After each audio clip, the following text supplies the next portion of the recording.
Le grand témoin, Louis Dauphren. Le secret des francs-maçons, ça ressemble à la une d'un magazine en mal d'imagination, d'autant que, généralement, le contenu n'est pas à la hauteur de la tonalité tapageuse qu'on cherche à donner à ce sujet. De secret, il est en effet bien gardé, sans doute, mais après tout, les curés ont bien le secret de la confession, les juges le secret de l'instruction, qui lui a une certaine tendance à fuiter, et les journalistes le secret des sources, celles qu'il faut protéger. Mais le secret n'est pas le mystère, et certains, un peu comme les insectes attirés par la lumière, gravitent autour de la franc-maçonnerie où ils pénètrent, pensant justement y trouver une forme de vérité qui va éclairer leur vie. Je ne parle pas des opportunistes qui cherchent des appuis ou du carnet d'adresse, bien évidemment. Je parle de ceux qui cherchent, qui ont frappé et auxquels on a ouvert, mais ils ont frappé à la porte du temple, pas à celle de l'église. C'est le cas justement de notre invité ce matin, Serge Abad Gallardo. J'ai frappé à la porte du temple, parcours d'un franc-maçon en crise spirituelle. C'est aux éditions Pierre Tecky. Serge Abad Gallardo, bonjour. Bonjour. Alors on va voir votre itinéraire bien sûr. Marion Duchesne va reconstituer votre portrait. Mais la première question qui se pose chaque fois qu'un ancien franc-maçon prend la parole, c'est toujours le pourquoi. Pourquoi l'écrire alors que justement vous avez été élevé, si je puis dire, dans la culture du secret ? Mais écoutez, ce livre, je l'ai écrit d'abord parce que je pense, et j'ai constaté, que les francs-maçons connaissent très mal l'Église, que cette méconnaissance a parfois une influence sur un certain anticléricalisme qui a cours notamment dans des loges que j'ai fréquentées, le droit humain auquel j'ai appartenu et le Grand Orient que j'ai visité assez souvent. Donc déclinaison du Grand Orient, le droit humain. Tout à fait. Et je l'ai écrit également pour les catholiques parce que les catholiques connaissent très mal la franc-maçonnerie, en ont une idée assez négative. Et je souhaite surtout que les attendez, catholiques... elle a été condamnée en 1738, hein ? Tout à fait. En 1738, Clément XII a excommunié les francs-maçons et c'est toujours d'actualité. Mais il me semble que... Ça remonte comme conflit. Oui, mais c'est pour ça que j'écris dans mon livre. Ben oui. J'écris dans mon livre un conflit, une querelle persistante et ancienne. Mais je voudrais dire aux catholiques qu'il faut faire la différence entre la franc-maçonnerie, qui est une institution pas forcément recommandable, en tout cas pour un catholique, et les francs-maçons, puisqu'il y en a, comme vous l'avez dit, un certain nombre qui sont pas forcément là pour arriver ou pour faire de l'anticléricalisme primaire. Mais qu'est-ce qui distingue ? En soi, c'est une question qui peut paraître tout à fait naïve, mais qu'est-ce qui distingue la franc-maçonnerie du réseau classique ? Vous savez, c'est la grande mode du networking. Aujourd'hui, il faut être connecté avec quantité de réseaux. Il y a d'ailleurs des ouvrages qui sont parus là-dessus et qui incluent la franc-maçonnerie, mais il y a d'autres types de réseaux qui, après tout, sont peut-être tout aussi influents. Qu'est-ce qui distingue ? Qu'est-ce qui fait la particularité ? Mais si je devais le résumer en un seul mot, c'est que les francs-maçons sont frères, ou frères et sœurs, puisqu'il y a des obédiences qui sont strictement féminines, voire mixtes, comme le droit humain auquel j'ai appartenu.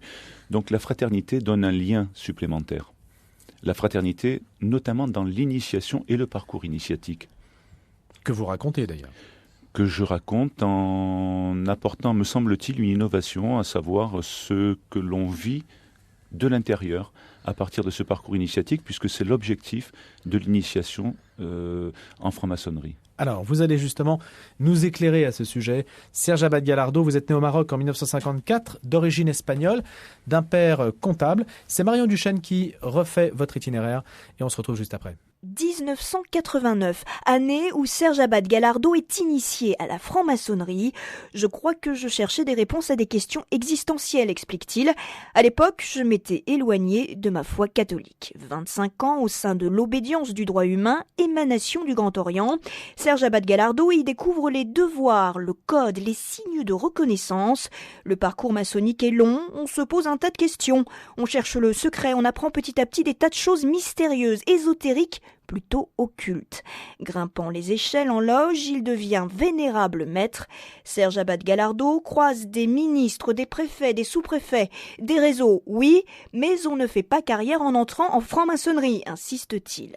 Parallèlement, Serge Abad Gallardo poursuit son parcours de fonctionnaire territorial. Ayant longtemps exercé à Bastia, il est directeur général adjoint sous la municipalité Moigné de 2003 à 2008. Il travaille pour le Grand Narbonne jusqu'en 2010, puis pour l'Office public de l'habitat durant 2 ans, avant de réintégrer la communauté d'agglomération. Petit à petit, Serge Abad Gallardo renoue avec la religion catholique. Je sentais intuitivement que plus j'avançais dans ce retour à la foi, moins j'étais satisfait de ma recherche personnelle en franc-maçonnerie. En matière de spiritualité, il n'a donc rien trouvé dans les loges. La franc-maçonnerie est d'essence immanente, tout part de l'homme pour revenir à l'homme, explique Serge Abad Gallardo. À l'inverse, dans la foi catholique, tout vient de Dieu, il y a une véritable transcendance, il ne saurait y avoir de vérité métaphysique, les deux engagements sont incompatibles. Serge Abad Gallardo a donc quitté la franc-maçonnerie pour effectuer une semaine de retraite dans une cellule de l'abbaye de la Grâce, avant de devenir visiteur de malades et Serge Abad Gallardo de conclure « Moi, mon Dieu, ce n'est pas un horloger ». Alors, Serge Abad Gallardo, j'ai frappé à la porte du temple. Racontez-nous peut-être cette journée pendant laquelle vous avez voulu frapper à la porte du temple. Comment est-on accueilli? Qu'est-ce que vous y avez fait? Qu'est-ce qu'on vous a dit? Et qu'est-ce que vous avez dit? Alors, c'est plus un parcours dans le temps qu'une journée particulière.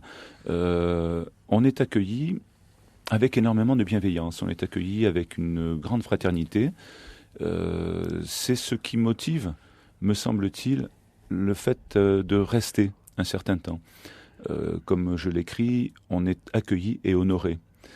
Pour rentrer en franc-maçonnerie, il faut savoir que les francs-maçons vous en jugent digne ou pas. Et s'ils ne vous jugent pas digne, eh bien vous n'y rentrez pas. On est blackboulé. On est effectivement blackboulé, ce qui est un terme maçonnique, puisque pour le vote, on utilise des boules blanches et des boules noires. Il faut 4/5 des effectifs présents ce soir-là en boule blanche pour pouvoir être accepté, ce qui est un critère extrêmement restrictif. Mais tout le monde a lu votre CV avant? Oui. Alors c'est pire qu'un CV, je dirais. On écrit préalablement ce qu'on appelle un testament philosophique, qui est lu en votre absence et qui par la suite est brûlé devant vous d'ailleurs. Mais c'est vrai qu'on commence quand même par se dévoiler et par dire des choses relativement intimes. La première étape, c'est donc le testament. Alors la première étape, en fait, c'est plutôt les enquêtes. C'est-à-dire que généralement, il y a deux modes pour entrer en franc-maçonnerie. Le premier mode, c'est le plus simple, mais c'est le moins usité, qui consiste à écrire directement à la Fédération nationale de l'obédience qui vous intéresse. Mais c'est très minoritaire. Le second mode est une sorte de cooptation, c'est-à-dire que vous avez généralement un ami, une relation professionnelle qui un jour ou l'autre, vous donne son appartenance à la franc-maçonnerie et vous propose de rentrer après vous avoir observé. D'ailleurs, en franc-maçonnerie, il me semble qu'on est quelque peu observé. Donc effectivement, dès lors que vous avez répondu par l'affirmative, il y a des enquêtes qui sont faites par 3 maîtres qui portent sur plusieurs sujets, qui sont destinés à mieux vous connaître et à connaître vos sentiments dans différents domaines. Mais jusqu'où vont ces enquêtes? Qu'est-ce qu'on cherche à savoir? Alors, on cherche à savoir quel est votre sentiment par rapport aux faits religieux. On cherche à savoir quel est votre sentiment par rapport aux faits sociaux et aux faits économiques. Voilà, les 3 enquêtes ont cette nature-là. Alors, sur vous, c'était plutôt positif? Mais apparemment de oui, leur point de vue. puisque j'ai été accueilli à l'unanimité et que j'ai conclu une série de rejets dont mon parrain à l'époque se plaignait et il a été assez fier de m'avoir présenté. En d'autres termes, il avait trouvé un bon candidat. À l'époque, vous étiez dans la fonction publique? Tout à fait, je commençais une carrière de fonctionnaire territorial en tant qu'architecte. Et je crois que ça faisait 2-3 années que je travaillais.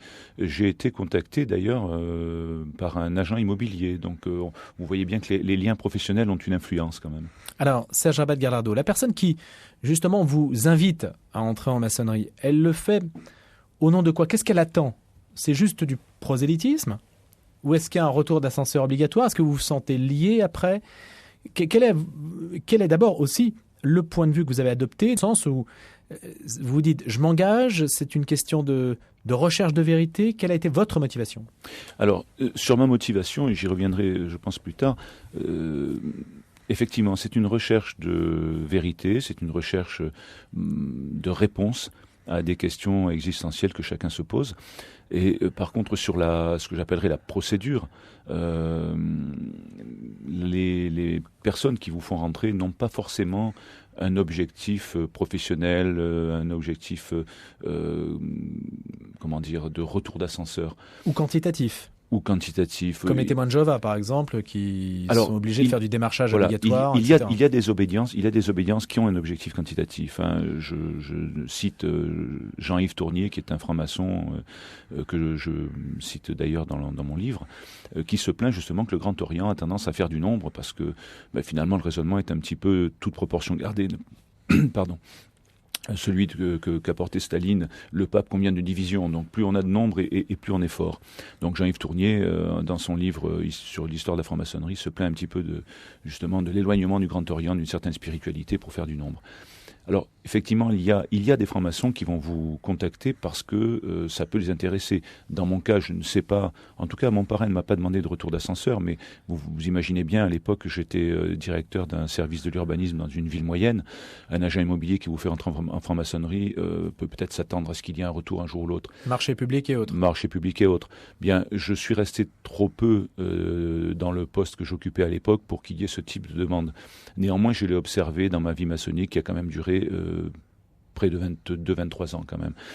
Ensuite, il y a, je crois, parfois des signes d'amitié simplement. Il y a des gens qui ont un sentiment d'amitié vis-à-vis de vous et qui pensent sincèrement que la franc-maçonnerie est un bon moyen pour une sorte de développement psychologique, spirituel. Voilà. Donc, je crois sur cette seconde catégorie qu'elle fait totalement fausse route. On va revenir à cette question de l'incompatibilité que vous exprimez de manière très claire. Mais pour bien éclairer justement le parcours de ce qui a été votre vie, une partie de votre vie, une fois que le contact est pris, une fois que vous avez dit oui, après, vous mettez le pied. Alors, comment ça se passe quand on met le pied dans le temple ? Alors, vous subissez des épreuves initiatiques qui sont assez simples. En fait, c'est une sorte de psychodrame. On trouve ça sur Internet assez facilement. Pour résumer, vous entrez en tant que profane avec un bandeau sur les yeux. Voilà, les yeux bandés, vous le dites. Les yeux bandés. On vous fait subir des épreuves qui sont des épreuves symboliques. Je prendrai juste un exemple, celui de la cérémonie des 3 coupes. Il est très, très amusant et je le décris, je pense, j'espère en tout cas avec un certain humour dans mon livre, puisque j'avais fait entièrement confiance à mon parrain. On a toujours quand même une certaine réticence à se livrer à des gens qu'on ne connaît pas dans un milieu qu'on ne connaît pas. Donc il est là lors de la cérémonie. Il est là et il vous le dit, il vous dit je serai présent. Et lui il m'avait dit en substance fais-moi confiance, tu peux y aller. Donc comme c'est quelqu'un avec qui j'avais des liens de sympathie, je l'ai écouté. Cérémonie des 3 coupes, vous avez les yeux bandés, vous êtes assis. Le vénérable maître vous dit nous allons vous offrir une coupe, buvez. Et la première coupe est très bonne, donc c'est généralement un vin cuit, un muscat, quelque chose dans ce genre-là. Et avec un certain amusement, je me dis tiens, il m'offre l'apéritif, je bois cette coupe avec un certain plaisir.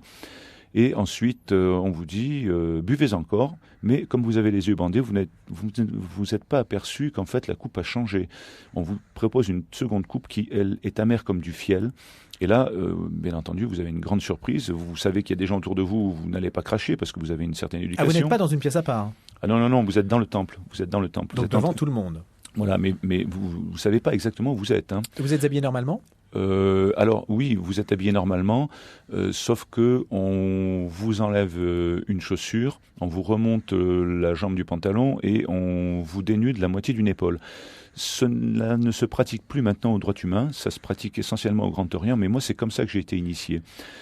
Avec en plus une corde de pendu autour du cou, ce qui est un peu impressionnant parce que je dis dans les conférences que je donne quelquefois, je dis que finalement en franc-maçonnerie ce qui attire les gens c'est que la franc-maçonnerie propose un chemin vers le bonheur. Et je cite Pascal qui disait dans les pensées « Tout homme cherche le bonheur, même ceux qui vont se pendre ». Donc finalement, il y a une sorte d'analogie parce que vous allez mourir à la vie profane, vous l'ignorez, vous ne le savez pas, ça vous le découvrez par la suite. Ah, c'est ce que symbolise la corde. C'est ce que symbolise la corde de pendu. Mais c'est pas rassurant parce que vous êtes aveuglé, vous ne voyez rien, vous entendez des murmures autour de vous, vous savez que il y a nombre de personnes, puisque vous êtes capable quand même avec Louis de deviner que vous n'êtes pas tout seul. Puis lorsqu'on a les yeux bandés, comme je l'explique dans mon livre, Louis se développe. Vous savez que les aveugles entendent très très bien.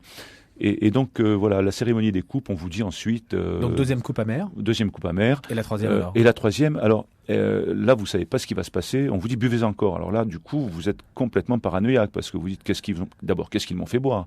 Est-ce que c'est un filtre? Est-ce que c'est un soporifique? Est-ce que c'est voilà, on ne sait pas ce qui va se passer, ce qui va vous arriver. Et la troisième coupe, elle est ni amère ni douce. Elle est généralement composée d'eau avec un peu de sucre. Mais l'amertume demeurant dans votre bouche, vous la buvez quand même avec un certain plaisir. Et là, le vénérable maître vous dit la cérémonie que nous venons d'accomplir est symbolique et elle signifie que lorsqu'on s'engage dans une voie nouvelle, le chemin est merveilleux, mais que très vite les déboires arrivent. Et ensuite, si on persévère dans la voie de la vérité, eh bien à ce moment-là, le chemin redevient doux et agréable. C'est un peu, je pense que ça peut résumer le fondement de la franc-maçonnerie qui avance en fait par erreur. L'erreur est très porteuse en franc-maçonnerie et c'est presque le chemin qui veut ça. On apprend de ses erreurs en franc-maçonnerie alors que ce n'est pas le cas, me semble-t-il, dans la religion catholique. Serge Abad Gallardo, donc vous avez poussé cette porte du temple, la cérémonie est passée. Que devient votre testament spirituel? Vous avez dit il est brûlé. C'est après qu'il est brûlé? Oui, alors ensuite vous avez des épreuves qui consistent à des déambulations. Vous êtes toujours aveuglé, bien je l'écris dans le livre. En fin de parcours, ça dure environ 20 minutes, c'est assez inquiétant. Mais ça va progressivement vers quelque chose d'assez rassurant. C'est-à-dire que le troisième voyage que vous faites, vous êtes accompagné par quelqu'un et la musique est douce, le cheminement est très rassurant, très agréable.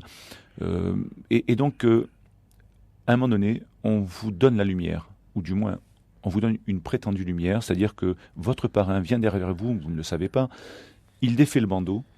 Alors, c'est un cérémonial assez impressionnant, puisque souvent, on utilise la musique d'Ainsi parlait Zarathustra de Strauss, et donc, au moment où les timbales résonnent, où il y a ces cuivres, etc., on vous enlève le bandeau, et là, vous êtes aveuglé par une lumière. Bien entendu, 20 minutes dans l'obscurité font que la lumière est très violente.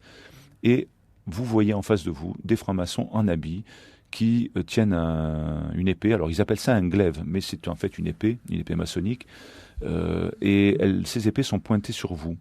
Alors c'est assez effrayant quand même, parce qu'on ne sait pas trop ce qui va se passer non plus. Mais le vénérable vous rassure et vous dit, vous voyez ces épées, elles ne menacent que les traîtres. Donc la menace est quand même un petit peu voilée, est un petit peu inquiétante aussi, parce que finalement vous dites, mais finalement, est-ce que je vais pouvoir tenir les serments qu'on va me demander ? Et là, vous avez les yeux bien ouverts.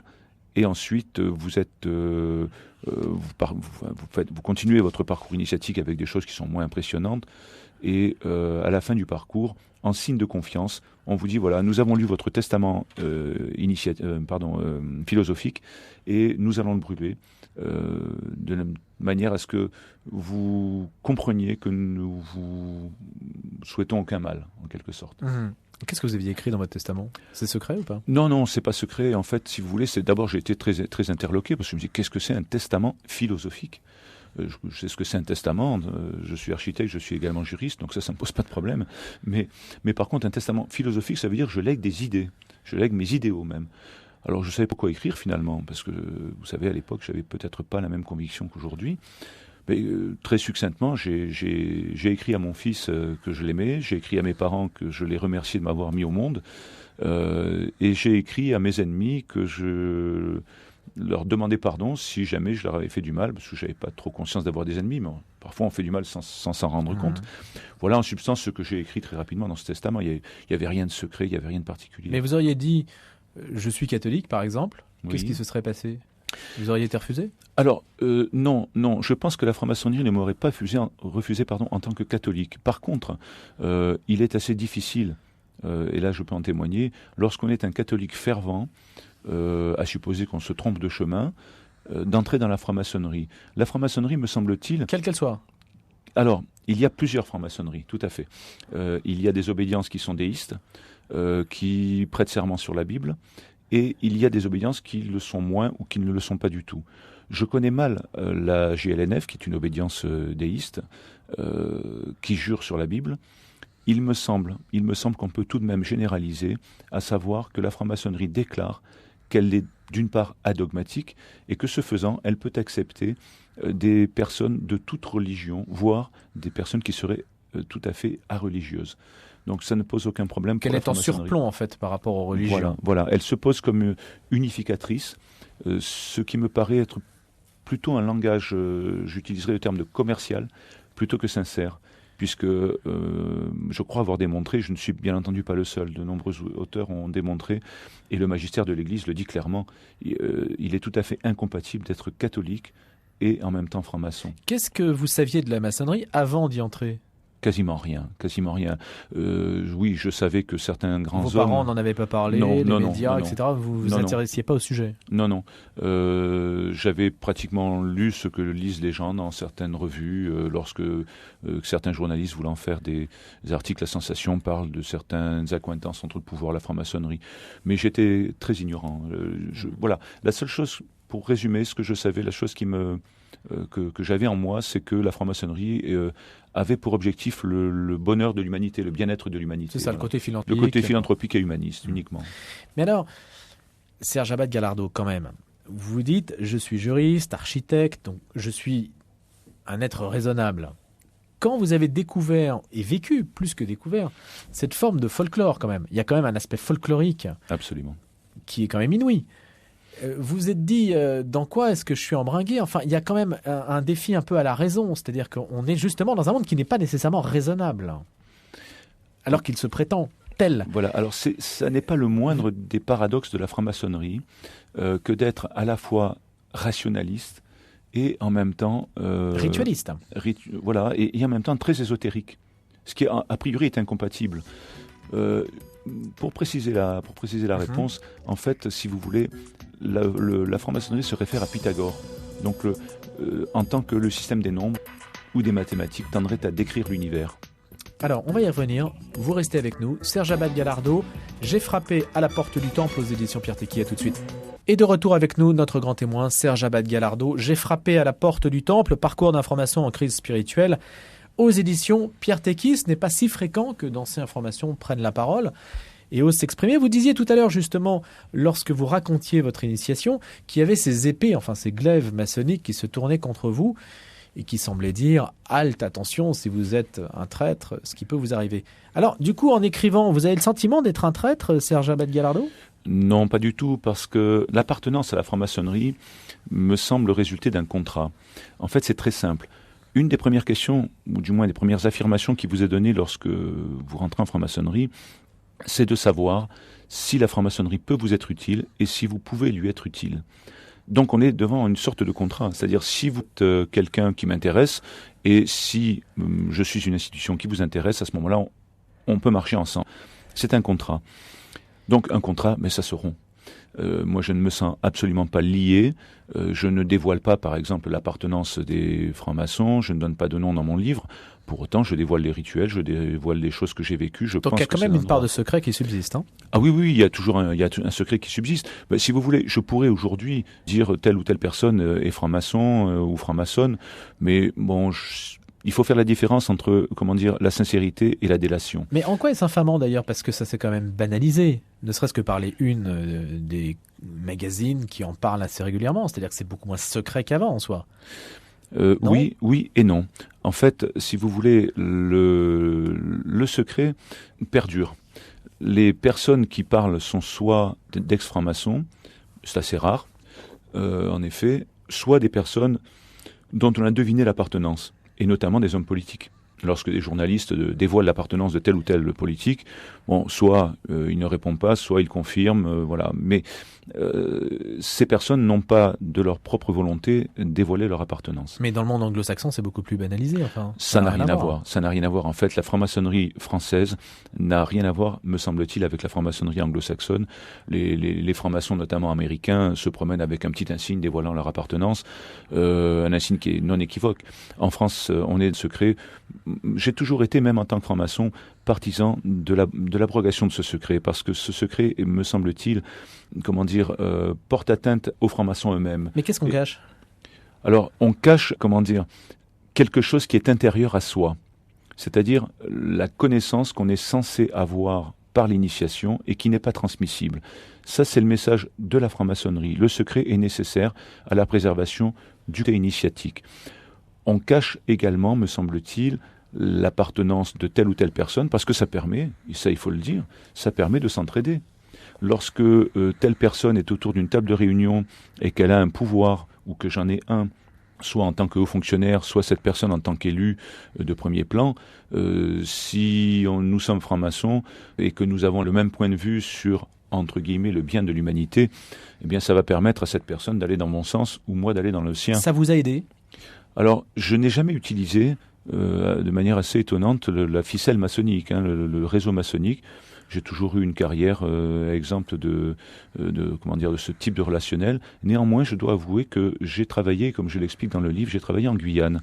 Ce poste de Guyane, je ne l'aurais pas connu, je n'y aurais pas postulé si un ami, plutôt une connaissance, qui était en franc-maçonnerie, ne m'en avait averti.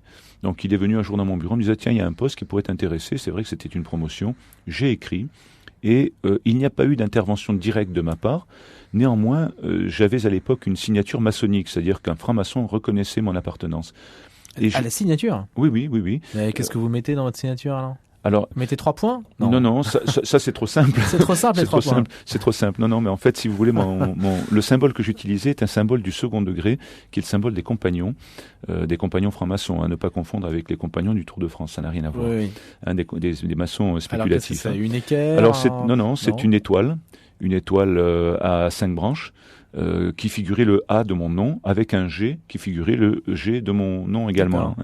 Et ce G se trouvait à l'intérieur de l'étoile.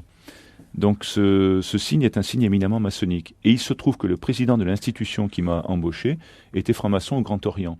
Alors j'imagine qu'il a dû deviner mon appartenance et que ça a joué en ma faveur. Serge Abad Gallardo, donc vous passez comme ça, plus de 20 ans. Oui. Vous montez dans les grades ? Oui. Voilà. Oui. C'est compliqué ou... Alors, c'est compliqué et ça ne l'est pas. En fait, si vous voulez, pour arriver au grade de maître, c'est relativement simple. Ça se fait presque naturellement. Ce qui est plus compliqué, c'est d'obtenir des postes d'officier parce que là, il vous faut la confiance de la loge puisque vous êtes élu. Donc, effectivement, pour résumer mon parcours, je suis devenu maître. Donc, j'ai été apprenti, compagnon, puis maître. Et ensuite, j'ai obtenu pratiquement tous les postes d'officier d'une loge jusqu'à celui de vénérable maître. Et là où ça devient compliqué, c'est lorsque vous abordez ce qu'on appelle les hauts grades, qui sont une maçonnerie dans la maçonnerie, qui est donc une partie plus ésotérique, plus occulte de la franc-maçonnerie, plus hermétique. Et là, le simple fait d'y postuler vous vaut un refus. Par ailleurs, vous ignorez totalement dans la loge qui appartient et qui n'appartient pas au haut grade. Personne ne vous le dit. C'est pour ça que je vous disais, on est observé en permanence en franc-maçonnerie, on est jaugé pour savoir si on est digne d'abord d'y rentrer, ensuite d'y rester et ensuite d'appartenir au haut grade. Et c'est un jour une personne dans votre entourage qui est également en franc-maçonnerie et qui vous dit mais écoutez, moi j'appartiens, ou écoute, puisqu'on se tutoie tous, écoute, j'appartiens au haut grade, je pense que tu pourrais faire un bon franc-maçon des hauts grades. Et donc forcément vous acceptez puisque vous êtes en même temps un petit peu titillé par cet aspect un petit peu secret, encore plus secret que secret finalement. Et là, c'est un peu compliqué pour y entrer.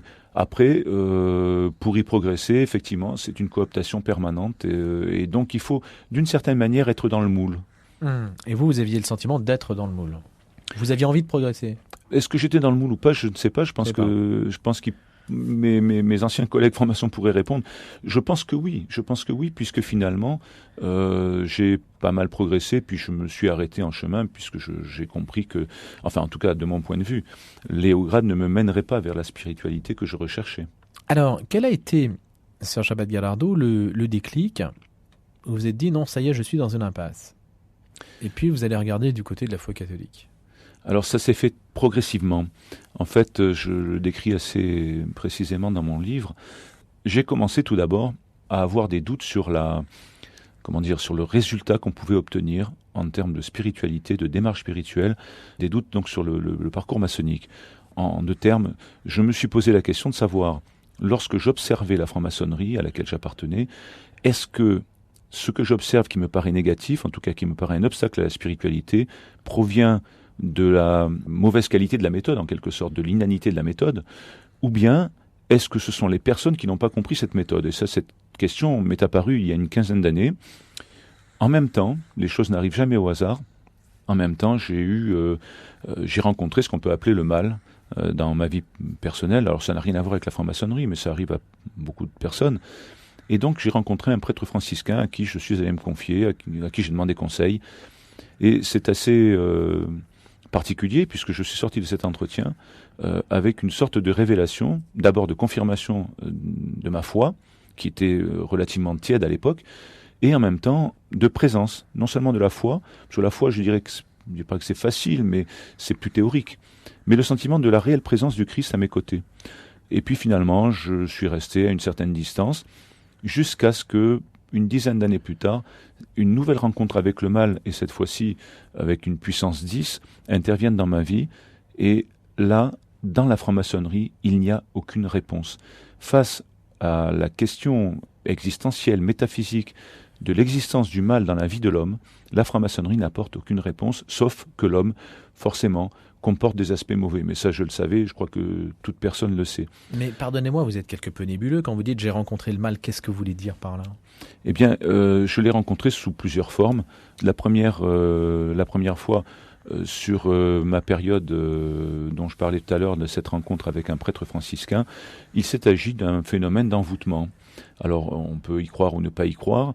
J'en ai eu la preuve de deux manières. La première, par des phénomènes qui se produisaient et dont certaines personnes autour de moi étaient témoins, des problèmes relationnels avec ma famille, professionnels, etc. Des choses, si vous voulez, que les statistiques ne peuvent pas expliquer. Donc ça, c'est un premier élément de preuve. C'est-à-dire vous aviez le sentiment d'être envoûté, en tout cas, manipulé. En tout cas, il se passait des choses qui étaient négatives dans ma vie, très négatives, avec des choses assez incompréhensibles. Et le deuxième élément de preuve, c'est qu'une personne de mon entourage, plutôt de l'entourage de mon épouse, dont la mère est voyante, nous a téléphoné en disant, voilà, ma mère a reçu quelqu'un qui souhaite faire un travail maléfique sur vous. Et bien entendu, elle a refusé, puisque c'est pas sa spécialité, mais elle se pose des questions, et c'est arrivé il y a quelque temps. Voilà. Donc j'ai eu une preuve là objective que quelqu'un faisait du mal, et ensuite j'avais des résultats. Donc quelqu'un vous voulait du mal. Tout à fait. Une histoire de jalousie, voilà. Et c'était extérieur à la franc-maçonnerie. Tout à fait. D'accord. Ça n'a rien à voir avec la franc-maçonnerie, en tout cas j'en ai pas la preuve. Et ensuite c'est arrivé une deuxième fois, une dizaine d'années après, nous avons reçu, mon épouse et moi, lorsque nous nous sommes mariés, peu de temps avant, une boîte dans laquelle, qui nous était destinée, qui est arrivée sur mon lieu de travail, et une boîte dans laquelle il y avait des éléments de vaudou, d'envoûtement, etc. Et sur le coup, j'y ai pas prêté attention, puisque moi, je suis quelqu'un d'assez, me semble-t-il, assez solide. Mais paradoxalement, j'ai eu tort, et les choses se sont effondrées autour de moi. Beaucoup de choses se sont effondrées, j'avais beaucoup, et j'ai tout perdu. Voilà. C'est-à-dire votre emploi, votre... J'ai pas perdu mon emploi parce que je suis fonctionnaire, mais j'ai eu de très très grosses difficultés. J'ai également perdu de nombreux amis, j'ai beaucoup perdu financièrement, beaucoup de choses se sont effondrées. Vous avez perçu à ce moment-là que votre monde, votre univers familier s'effondrait. Exactement. Ça a été très très difficile. Et vous avez fait le lien rapidement avec ça ? Mais écoutez, sur le moment, je n'y croyais pas vraiment, mais finalement, quand vous êtes devant les faits, vous êtes obligé de vous dire il y a quand même une relation. Et donc, ce qui s'est passé, c'est que, bien là aussi, j'ai été rencontrer un prêtre avec qui j'ai parlé, et ce prêtre m'a expliqué que si la franc-maçonnerie n'est pas satanique, en tout cas c'était son point de vue, c'est le mien également, je pense qu'elle n'est pas satanique au sens où on peut l'entendre habituellement, elle n'est pas maléfique au premier degré. Néanmoins, elle permet une ouverture qui laisse la place à une entrée de ce qu'on peut appeler le démon, et une entrée également à des faits démoniaques. Et donc vous êtes beaucoup plus fragilisé. Mais qu'est-ce qui vous fait dire ça ? Puisque vous dites que le mal qui est entré dans votre vie n'était pas, autant que vous puissiez le dire, d'origine maçonnique. Mais parce que, si vous voulez, le fait d'être franc-maçon, je l'ai compris après, vous éloigne du Christ. Et donc déjà, sur ce point de vue-là, tout ce qui éloigne du Christ, me semble-t-il, a une portée, sinon maléfique, en tout cas démoniaque au sens théologique du terme. Mais même si vous êtes en recherche spirituelle. Même si on est en recherche spirituelle, puisque je crois pouvoir démontrer, je pense l'avoir démontré dans mon livre, que la franc-maçonnerie ne débouche pas sur un apport spirituel. Il ne peut pas y avoir de spiritualité en franc-maçonnerie, je vais vous expliquer très rapidement. La spiritualité, en deux mots, c'est la transcendance. La transcendance, c'est Dieu. En franc-maçonnerie, on est libre de croire ou de ne pas croire. Donc déjà, il y a un hiatus par rapport à la spiritualité. Et même si on croit, on est dans un phénomène déiste, c'est-à-dire qu'on n'est pas devant un Dieu personnel, on n'est pas devant un Dieu que l'on prie, on est devant un horloger, comme le disait Voltaire, donc devant une force qu'on peut habiller de différents noms. À partir de là, on est dans l'immanence. Il n'y a donc, à mon avis, pas de parcours spirituel véritable en franc-maçonnerie. Et donc, à partir de là, quand vous vous trouvez devant des phénomènes dits paranormaux ou étranges ou maléfiques, eh bien, il y a des questions qui se posent. Et cette absence de spiritualité ne vous permet pas de réagir. J'ajoute par exemple que le seul message que je connaisse en matière de défense vis-à-vis du démon, c'est le message du Christ, c'est la croix. Il n'y en a pas d'autre. La franc-maçonnerie ne parle pas de la croix du Christ, elle en parle au 18e degré, mais ça n'est pas la croix sur laquelle notre Seigneur a été crucifié véritablement. Ça n'est pas une croix de rémission des péchés de l'homme. C'est une croix qui symbolise, là je cite le rituel du 18e degré, le creuset alchimique. Ça n'a rien à voir. C'est une sorte de, pas forcément une parodie, mais enfin bon, ça, tout à fait. C'est une fausse identité en tout cas. Il ne faut pas se laisser abuser. Je dirais presque que c'est une usurpation, si le terme n'est pas trop violent. Alors, je voudrais qu'on avance sur un terrain, Serge Abad-Galardo, pour que l'on n'ait pas de mystère. Qu'il y a des agapes le vendredi saint?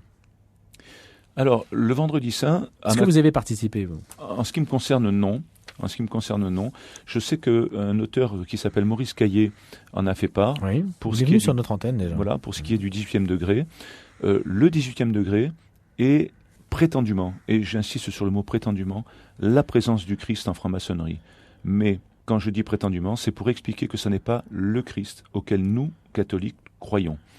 C'est un Christ qui est philosophe, c'est un sage, c'est un initié. Certains francs-maçons osent même prétendre que le Christ aurait été le premier franc-maçon. On est donc dans le délire total. Et donc effectivement, il y a un lien peut-être avec la scène, avec le vendredi saint, avec le Christ. Mais ce que je veux dire, c'est que c'est pas une parodie. Non. C'est ça la question, parce que il y a évidemment beaucoup de catholiques qui se posent la question de savoir si la franc-maçonnerie est une sorte de double inversé en fait. C'est une sorte de contre-église, si elle est là pour, comme disait Voltaire, justement écraser l'infâme. Est-ce qu'elle est là pour écraser l'infâme et faire en sorte que l'Église soit marginalisée dans la société? Alors, je vais vous répondre en deux parties, en bon juriste. La première, c'est que la présence du Christ en franc-maçonnerie n'est pas, je n'utiliserai pas le terme de parodie, mais est une usurpation. Le Christ des francs-maçons n'est pas le Christ des catholiques, en tout cas. Le grade du 18e au rite écossais ancien et accepté ne fait pas mention du Christ. Est-ce que, la deuxième partie, est-ce que la franc-maçonnerie est là pour écraser l'Église? Il y a une bonne partie du moins des obédiences maçonniques qui sont anticléricales, ouvertement ou moins. Et si je résume l'histoire de la franc-maçonnerie... Ce qui n'est pas pareil, on peut être anticlérical... Enfin, oui, allez-y, continuez. Oui. Donc, si on résume l'histoire de la franc-maçonnerie, on s'aperçoit qu'à l'origine, en 1717, lorsqu'elle est créée à Londres, elle a pour objectif de mettre fin aux guerres de religion, ce qui est un objectif louable. Et ensuite, lorsqu'elle arrive en France en 1728, selon certains auteurs, je crois que Paul Naudon dit que la première loge a été créée en 1728, eh bien, progressivement, on va la voir dériver vers un anticléricalisme, un antipapisme, et on s'apercevra, notamment pendant la Révolution et pendant le 19e siècle, au début du 20e siècle, qu'elle aura une vocation à vouloir minimiser le rôle de l'Église et faire sortir l'Église de l'espace public. Et je ne suis pas le seul à le dire, je citerai simplement Vincent Peillon, dont je ne me permettrai pas de qualifier sa posture en tant que ministre, je me l'interdis. Par contre, je pense que c'est un excellent historien. Et lui-même explique bien que les francs-maçons, au début du XXe siècle... Sur la Révolution qui n'est pas terminée. Sur la Révolution qui n'est pas terminée, exactement. Il explique bien le rôle de la franc-maçonnerie visant à diminuer l'influence de l'Église au sein de ses fidèles. Donc il y a effectivement deux aspects. Un aspect qui, alors je reprendrai votre terminologie, veut parodier le Christ, et il y a un aspect qui vise à diminuer le rôle de l'Église également, oui. On peut le dire. Alors, est-ce que vous diriez que c'est un accident de l'histoire lié au fait qu'il y a peut-être un malentendu au départ et que c'est aussi le clergé, le cléricalisme n'est pas non plus, je ne sais plus qui a dit que le cléricalisme était l'ennemi de l'Église, donc le cléricalisme pouvait justifier une opposition à l'Église. Maintenant, est-ce que vous estimez que c'est un accident de l'histoire ou que c'est consubstantiel à l'idée même de la maçonnerie, cette opposition, cette hostilité? Je dirais que c'est peut-être les deux. Alors, un accident de l'histoire parce que effectivement, il y a des événements qui arrivent.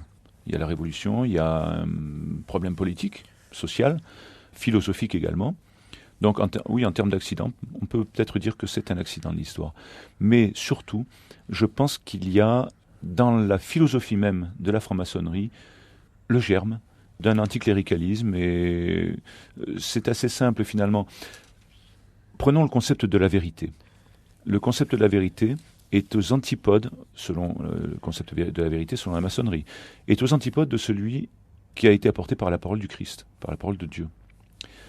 La vérité en franc-maçonnerie, elle est relative, elle est provisoire, elle est aléatoire, elle est subjective. C'est-à-dire qu'il n'y a pas de vérité. Il n'y a pas véritablement de vérité. D'ailleurs, dans le rituel du second degré, lorsqu'on passe au grade de compagnon, on vous dit que l'idéal est inaccessible. L'idéal est un autre terme, une autre définition de la vérité.